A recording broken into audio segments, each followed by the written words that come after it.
There we go. What's going on, folks? We are live. Let's get up out of here. What is happening? Pro Fan Live. Had to do it just a minute. Hadn't planned on it. But guess what? Sitting around minding my own business and what happens. Nick Saban wants to retire. Then Pete Carroll wants to step down. Not sure what the deal is with that.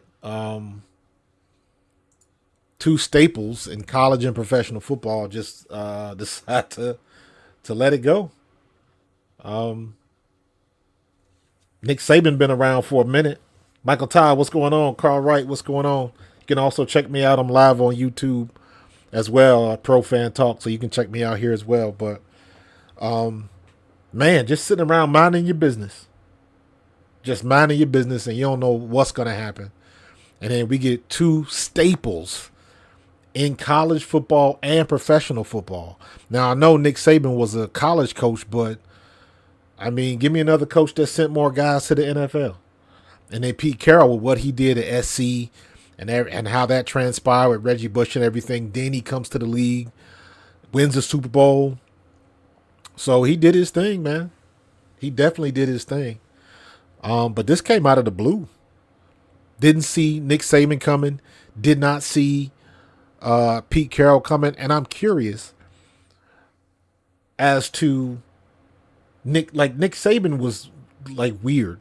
And maybe, and I just thought of this, just this second. Maybe Nick Saban is looking at the landscape with NIL and all of that kind of stuff. And maybe Nick Saban is just like, I'm out. I've done my thing to the best of my ability. I've become the best of the best.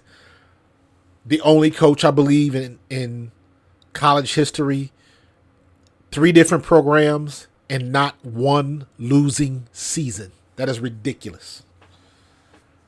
That's ridiculous. So maybe Nick Saban's like, I don't like the landscape no more. I'm out. And I wouldn't be mad at him. I wouldn't be mad at him at all. What else can he do? How many national championships does he have? How many players has he sent to the league? What else? Been in a movie? Like, what else could he do? His cast is set. College Hall of Fame. I mean, he's the GOAT. He's the GOAT. No more talking about, in my opinion, anyways. I'm sure they might have different opinions down in Alabama, but after what Nick Saban has done, I don't want to hear about Bear Bryant no more. Nick Saban is my era. I watched him on TV. You see footage of Bear Bryant. Nick Saban, who was this? I forget who Nick Saban's first team was. I just know LSU and Alabama, but I can't remember who his first team was. Let me see. We got the internet right at our disposal. Let's see if it'll tell us. College teams Saban has coached. Kent State. Okay. He was in Ohio. Much love. So he was at Kent State, LSU. And let me see. It should be in Wikipedia. Let's see where it was. I know he didn't go from Kent to. Yeah, Kent State, Syracuse, West Virginia, Ohio State, Navy, Michigan State. He was the defensive back coach for the Houston Oilers. He was at Toledo for a hot second. Cleveland Browns defensive coordinator. Michigan State. LSU, Miami Dolphins, Alabama. So, where was he head coach at, though? Let me see. Toledo. Okay, so he was a head coach at Toledo.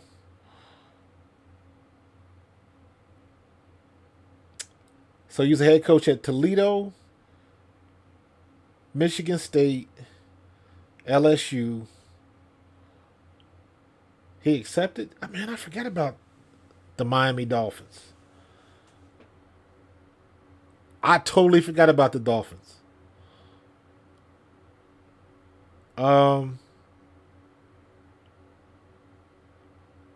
Okay, he was DC at the Cleveland Browns. Man, I totally forgot that he was the head coach for the Dolphins in 2005. What's up, Eric Kimbrough? Miami Dolphins. So he was with the Miami Dolphins for '04. From '04 to '06. Man, I totally forgot about that. Man, that lets you know his college acumen is just off the charts. Because I totally forgot he was ever the coach of the Miami Dolphins. Totally forgot that. Everything that he's done at LSU and Alabama has just eclipsed that. Just eclipsed it. What's up, Mayor? What's up, Tracy? Yeah, man. I totally forgot he was with the Dolphins. He had Dante Culpepper, Drew Brees. That whole situation with Drew Brees had just started. Dolphins were considering Drew Brees, who had just been released from San Diego because he had the surgery, and they just got they were getting Phillip Rivers. Then they traded for Dante Culpepper. So he says, Saban says when they decided to pass on Drew Brees, that's when he was out of Miami. Interesting. Very interesting. Hey, when they don't let you, what did Parcells say? If you're gonna ask me to cook, at least let me buy the groceries. And then when he left Miami, he went to Alabama and made history. He went to Alabama on November 27th, 2006. Or no, that's not right. Oh, on November 27th, Alabama fired Mike Shula. And they hired Nick Saban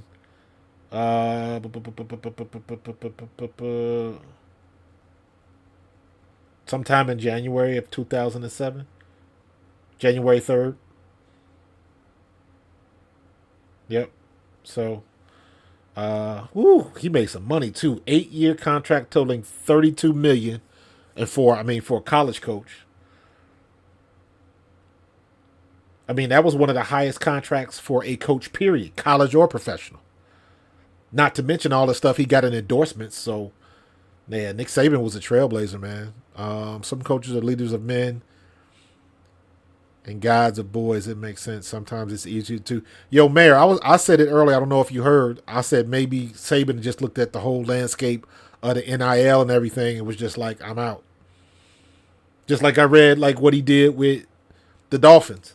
He wanted his quarterback. He wanted Drew Brees, and they opted to go with a banged up Culpepper. Why did they do that? But once they made that decision, he knew the pro ranks wasn't for him, and he stepped. So that's crazy, man. Nick Saban, though, college football ain't gonna be the same, and it's funny how all of this is kind of coinciding at the same time. Everything that's happening at ESPN, everybody's itching for Lee Corso to be out. People are tired of seeing him, and I've seen him. I don't even watch college football that much anymore. I watched the national championship the other day, but the whole setup that they have, pregame and all of that kind of stuff, the big show that they have now that Pat McAfee's on it and all that stuff, I don't watch that too much anymore. With Kirk Herbstreit, and I like Kirk Herbstreit. I played against Kirk in high school. He played with my homie up at Ohio State, my boy Alan DeGraffenreid. So I got love for Herbstreit, and I like what he's doing in the pro game. But Lee Corso it's time for him to go. And it's funny because you're seeing that in a lot of different places where the old guard is getting kicked out. The old guard is getting kicked out because they want something. They want something new. They want something fresh. You look at all the stuff that Pat McAfee's doing, and Pat McAfee took a swing at the highest exec at ESPN. from what I've read and what I've heard in the interviews and everybody's commentary, this guy Norby, whatever his last name is, like he's not the bigwig at ESPN, but what they tell you is behind the scenes, he's the guy that gets all the stuff done. So he's the one that makes everything happen. And for McAfee to take a swipe at that dude, McAfee's got some good leverage. The mayor, he's been in Alabama my entire teenage adult lifetime. Yeah, man. I mean, it's this dude. This is the changing of the guard. And then you saw what happened with Pete Carroll today. It's the changing of the guard. Everybody's it's time to move on, and you're seeing a lot of staples. The game is passing them up. The game is passing them up. Me personally, I think it's a lot of this is a little bit of comeuppance for how the NCAA treated athletes.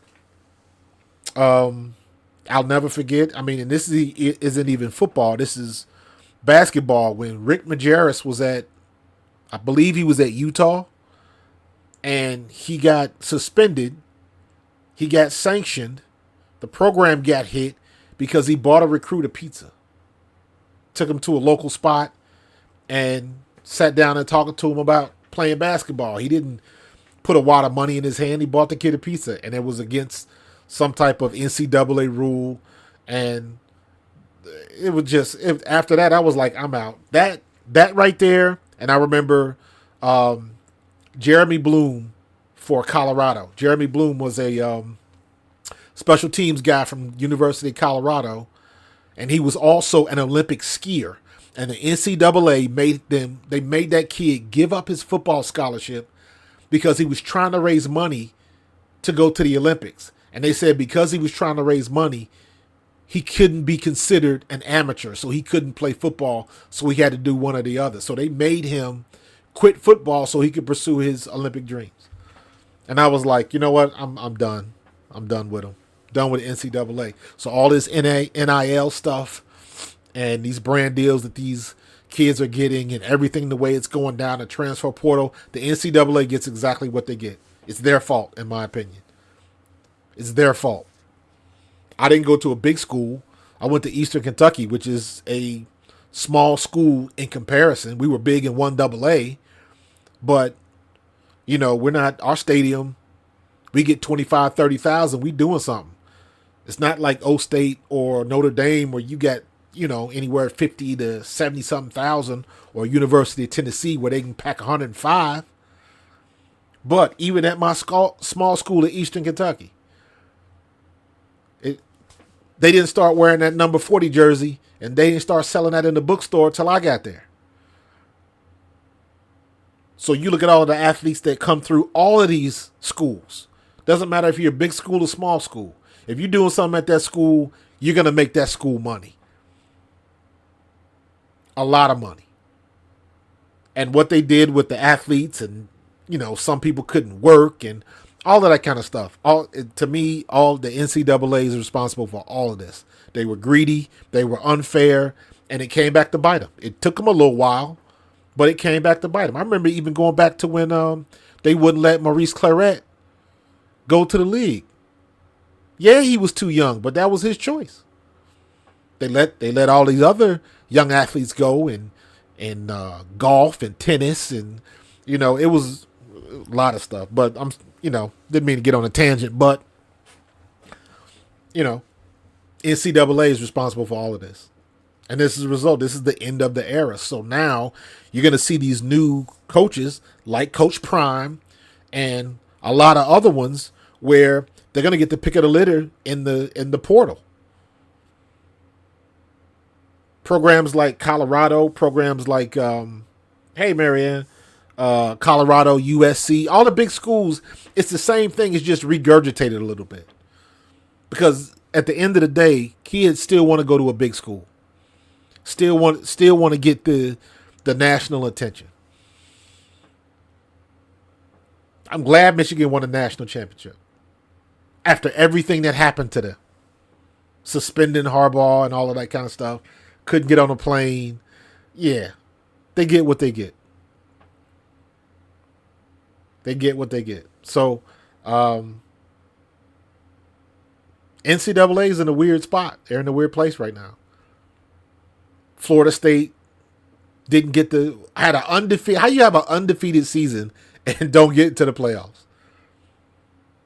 Because somebody ranked you, which is a whole nother unfair thing that everything is that everybody's going on and on about. So it is. D. Lou, what's going on, my guy? I see you, bro. Good to see you watching, bro. I appreciate you.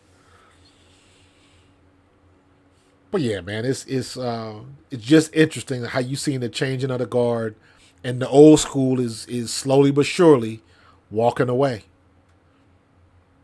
So now you got all of these, again, like Coach Prime and a lot of these other coaches that have to, I guess, adapt to what this NIL is going to do. You know what's bad when Chip Kelly was making sense at the podium. And you know, here in Philly,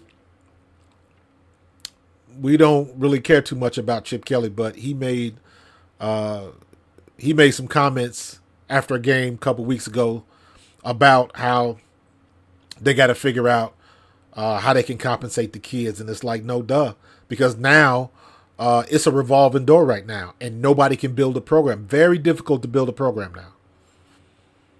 Very difficult to build a program because every year, who's going to stay? Who's going to go to the portal? I think what's going to end up happening is you're going to have a lot more kids coming out of college that aren't quite NFL ready, and it's going to hurt the end product. Now, you got to look at maybe 5 to 10 years down the line, but what's going to happen with all of these kids that are bouncing from program to program to program? They haven't had a chance to stick or stay with a good coach that can teach them lessons and, all the stuff that we used to get. Kids don't do that no more. I see my guy here on YouTube. On Facebook, Daryl Lewis. We played together. We were rookies. We were in camp together in Philly. Then we played in the World League together. But he was a headhunter. He would knock the stuffing out of you. You can't do that no more. And you can even look at what's going on with the Philadelphia Eagles right now. We can't tackle. D-Lou, they don't teach you how to tackle no more, bro. They do not teach how to tackle. Everybody drops their head. We had Reed Blankenship when we played Dallas, in Dallas. Reed Blankenship goes for a tackle, ducks his head, ends up getting a concussion. See what you hit. They don't practice it no more. So the tackling in the league is god-awful. They don't get them type of lessons no more. Which means the only place you're going to get them is if you go to a good college program. And now every college is trying so hard to be like a pro pipeline now. They want to do everything like the pros. And it's like you still got to instill in these kids day one basics.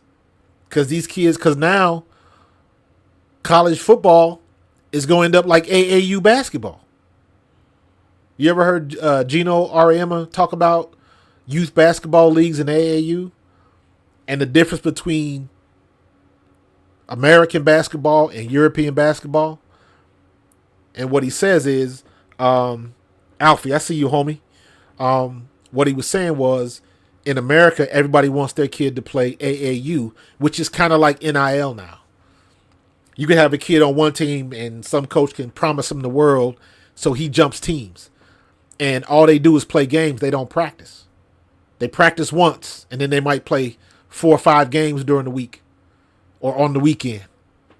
Over in Europe, they practice all week for 1 game on the weekend, which is why all of these European players are coming, taking the spots in the States because they're more fundamentally sound. That's what's going to happen, or that is what is happening with the football. These kids do not have any fundamentals at all. None. So it'll be a situation where it'll probably be something that comes from the league where teams will be looking out for, don't draft this type of person or something to that effect. I can't really express what I think it will be. It's like you'll know it when you see it, but it'll be something that comes down and then everybody will get the memo. It's like you got to have these skills to, get a high combine score and be possibly a high draft pick. It'll be something like that. It's going to filter down from the league. So, Saban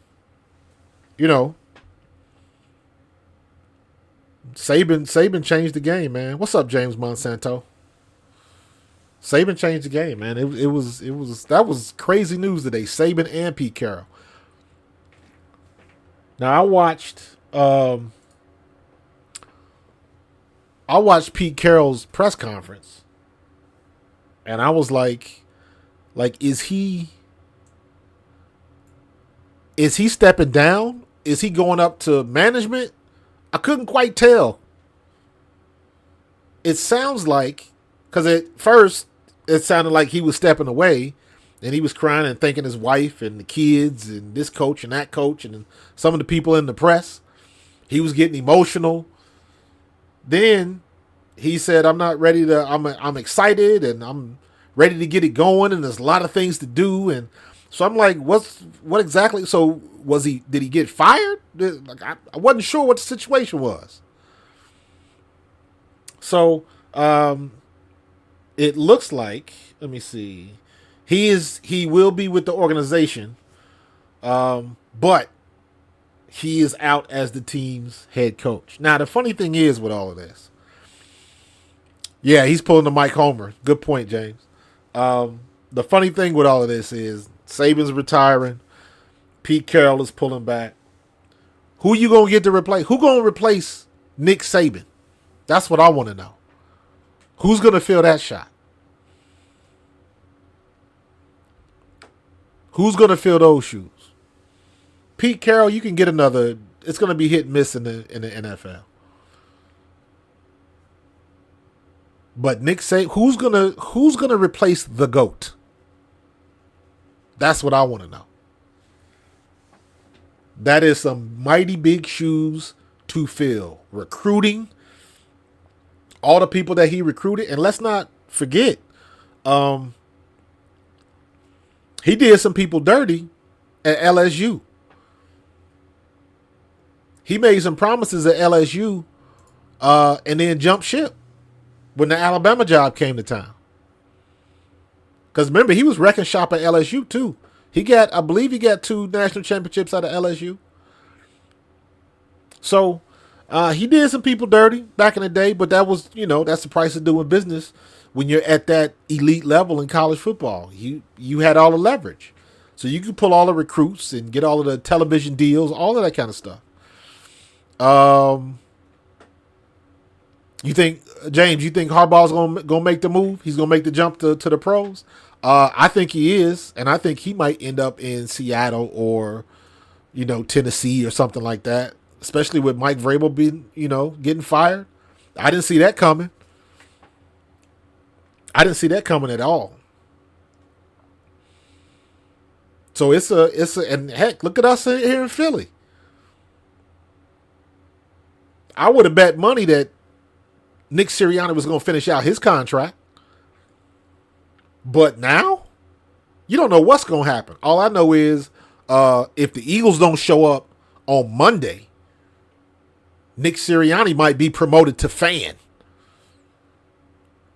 Because you got to be on top of your stuff. And some of the mistakes that we are making as an offense and as a defense right now, it just bad. That's bad for business. And it's all going to come on his head. Because I've never seen, we didn't decline. We dropped off a cliff. And in my opinion, a lot of our issues are solvable. A lot of our issues, to me, seem like common sense stuff. We don't run the ball 2 years in a row. 2 years in a row, we had a running back that, for all intent and purposes, should have led the league in rushing. Last year, we had Miles Sanders. This year, we have DeAndre Swift. Both times, we didn't use him right. I take that personally, being a running back. They don't use running backs the right way now. As fast as and quick as DeAndre Swift is, he should be lighting up every time he line up against a linebacker. Look at what San Francisco was doing. I keep saying this. The NFL is a copycat league, and we the only team not copying.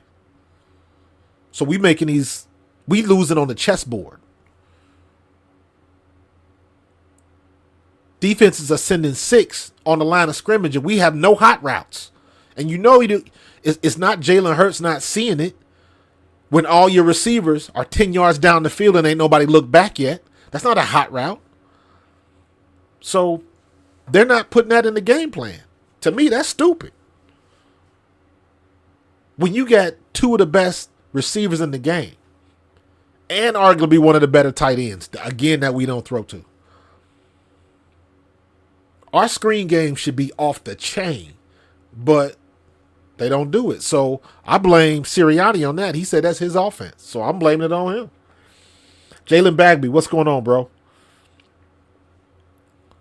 Brian Johnson to the Panthers. I don't think that's going to happen. I will be surprised if it does. And if it does, he must give a hell of an interview. Because after seeing what this offense is doing, I think he's going to get the interview. Maybe that's an experience thing. But I don't know. Maybe they want him to help bring something out of their new young quarterback, Bryce Young. So I can see that happening. But I would think that there would be better options rather than Brian Johnson, in my opinion. And again, by the way, everybody on Facebook Live, you can catch this stream is also on YouTube. Just go to YouTube and look up at Profan Talk, and we are going live. So I'm doing double duty here because I like my Facebook audience. But nah, Mayor, I don't think you got to go win or lose. To me, it's all about how we lose. If we lose, how do we lose? If we making the same mistakes like we did against the Giants and the Cardinals, then yeah. Yeah, he got to go. Harbaugh to Philly? Ooh, don't scare me like that. I don't know, man. I don't know. Again, it depends. Because to me, some of the stuff that we're doing, it doesn't make sense. Like, you know about the hot routes. We're not using a lot of motion. We got one of the best running backs in the league. We don't use him correctly. All you want to do is run the ball at a gun formation, and you make your running back step sideways instead of going downhill. Like different stuff like that. And I keep using San Francisco as the example because to me, San Francisco is the team that got it together. All of the formations and the motions that they use, and they are actively trying to get their best players in the best matchups. They run that formation. They will either put Christian McCaffrey, Debo, or Brandon Ayuk as the end man on the line of scrimmage, essentially the tight end, where he has to be covered by a linebacker. That's a mismatch. That's how you set it up. His chess game is tight. Ours isn't. And after we got punched in the mouth by San Francisco, we ain't been the same since. I don't say that about Dallas because when we played Dallas, in Dallas, that game should have been a lot closer than it was. Defense played, in my opinion, when we played Dallas in Dallas, that was the last time our defense played well enough to win.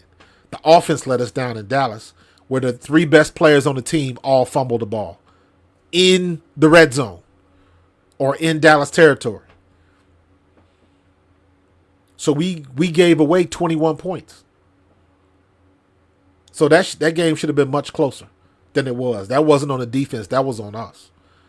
But ever since that San Francisco game, and everybody else in the league has created variations of San Francisco's playbook for themselves. Everybody except us. And I don't get it. Why don't we put Devontae Smith in motion?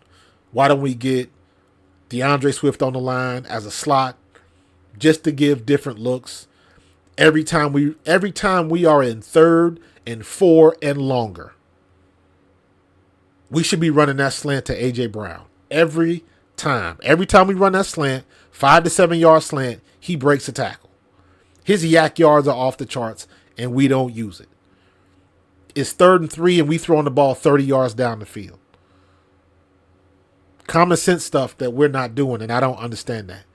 And Sirianni, as the head coach, and an offensive mind, should be able to see that. And I don't understand what he's looking at. I don't understand what he's doing. I don't know if he's just giving Brian Johnson leeway, or I don't know. I don't get it. Don't tell me it's your offense, but Brian Johnson's calling the plays, and you're okay with some of the stuff that he's calling. Because if that's the case, then you probably should be up out of here. Because that's your job, to relegate that, look at it, say I like it, I don't like it, this is what we need to change. And we ain't changing nothing. We have 0 screen game. We run that stupid bubble screen. It pisses me off every time we run that damn play. And I was saying that last year. And I thought it was Shane Steichen. It's not. That's Nick Sirianni's offense. And we ran that bubble screen to nauseum. And everybody knew it was coming. And this year, you look at about 3 or 4 Jalen Hurts' picks. Throwing a bubble screen or trying to throw a screen, and everybody is right there in our passing lanes because everybody sees what's coming. We have no variation. We don't change up with motion or shifts or different formations. It doesn't seem like we do that at all. When we played the Giants, Mariota gets in there. The first pass gets picked off because everybody knows what we're doing. So I don't understand that. You learn that in Little League. When you coach in Little League, you make 15 plays, and every play has 3 versions off of it. So your 15 turns of 45.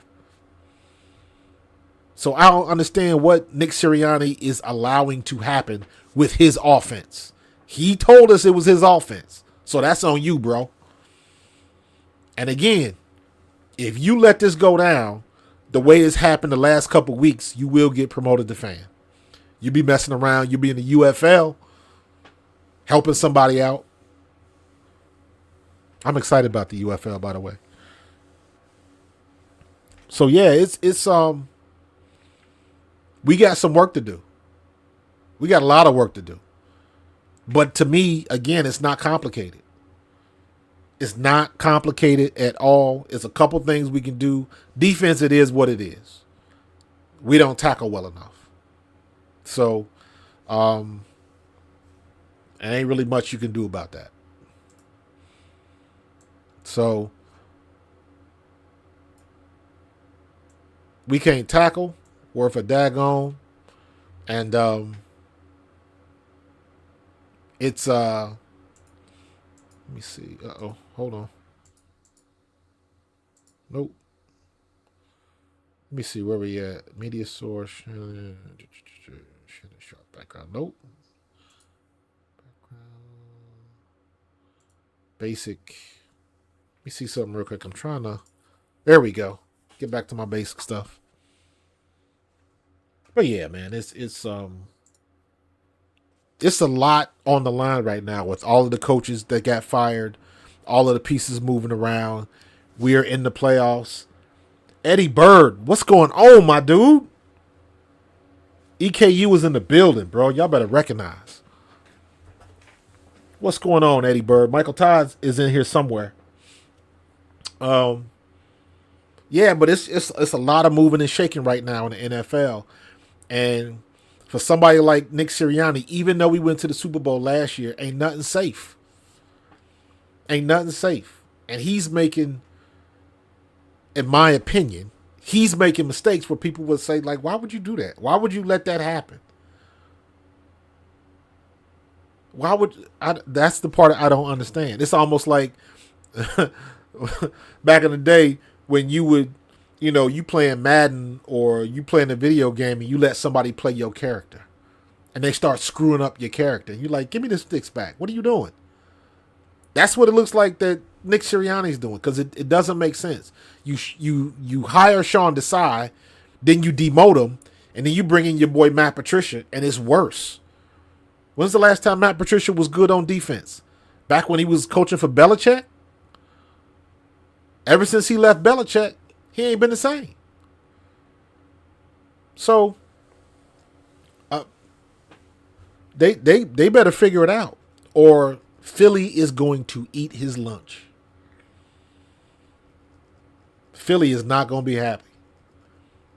So I was under the impression that he was going to at least be able to coach out his 4th year of his contract, because he had a pretty good head of steam. He was kind of at altitude and cruising.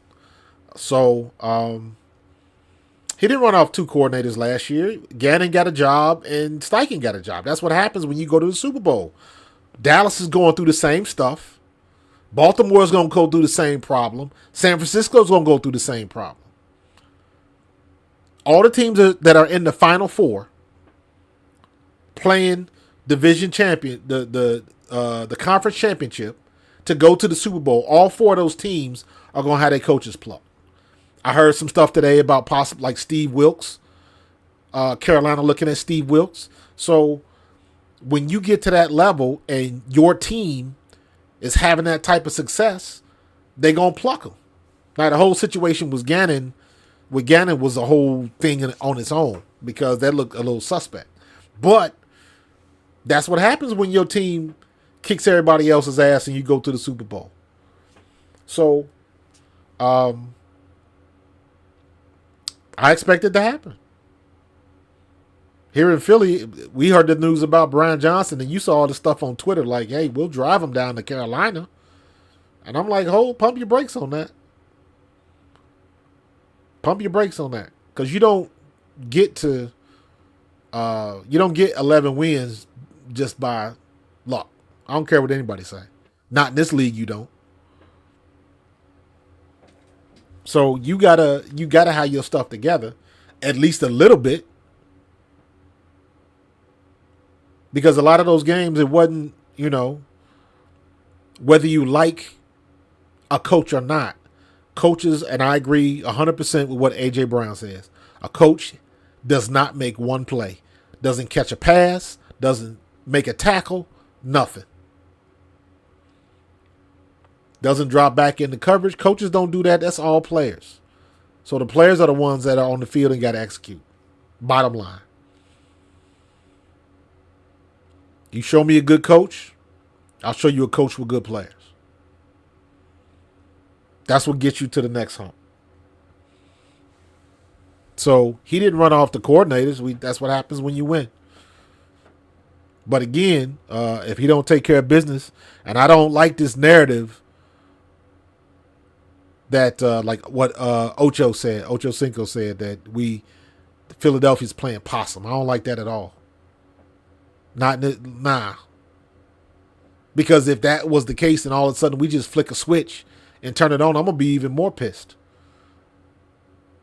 Because that means we could have been doing that. And we could have been trashing these dudes. And we were doing some old nonsense.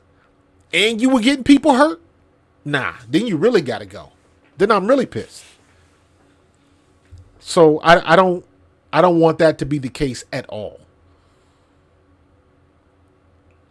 I don't see a reason why we should not beat the Tampa Bay Buccaneers. Baker Mayfield is hurt. He's got busted ribs, and every time you chase him out the pocket and he's got to run, he's hurting. Use that information the way you should. Because guess what? Todd Bowles is going to blitz. You already know. Todd Bowles is going to blitz. So we better have some hot routes together. We better have some screenplays together because we know it's coming. Now, knowing this, if we still go out and operate like we did last week, then again, yes. Then I have no problem with Nick Sirianni being up out of here. Because if that's the kind of effort you're going to put forth and you know what's coming, nah, bro. It's time for you to go. Peace. So we'll see what's going to happen.